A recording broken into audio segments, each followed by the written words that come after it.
இன்னைக்கு ஒரு வேத வசனத்தை பார்க்க போகிறோம். சங்கீதம் 121 அதிகாரம் 1 வசனம். எனக்கு ஒத்தாசை வரும் பருவதத்துக்கு நேராக என் கண்களை ஏறெடுக்கிறேன். கர்த்தர் இந்த நாளிலே நமக்கு ஒத்தாசை தர ஆயத்தமா இருக்கிறார். தேவ பிள்ளைகளை, நீங்கள் இந்த வார்த்தையின்படி கர்த்தரை நோக்கி பார்ப்பீர்களானால் எவ்வளவு பிரச்சனை இருந்தாலும், எவ்வளவு கஷ்டம் இருந்தாலும், கர்த்தர் நிச்சயமா இந்த நாளிலே உங்களுக்கு ஒரு ஒத்தாசை அனுப்பி அவர் உங்களை சுகமாக்குவார், குணமாக்குவார். அவருடைய தழும்புகளால் குணமாவீர்கள், விடுதலையாக்கப்படுவீர்கள்.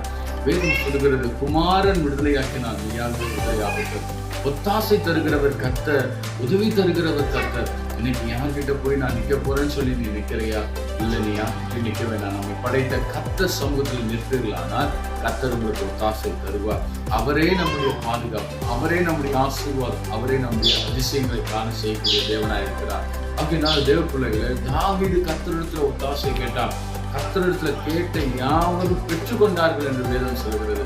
நீங்கள் ஆயத்தமாய் இருங்கள், கர்த்தரிடத்துல கேளுங்க. எனக்கு ஒத்தாசை தாங்க ஆண்டவரே, என் வேலையில ஒத்தாசை, வாழ்க்கையில ஒத்தாசை தாங்க. கர்த்தர் உங்கள் வாழ்க்கையில இந்த ஒத்தாசை தருவார். இந்த நாளும் உங்களுக்கு இனிய நாளா இருக்கும் என்று வாழ்த்துகிறேன். God bless you. ஆமென்.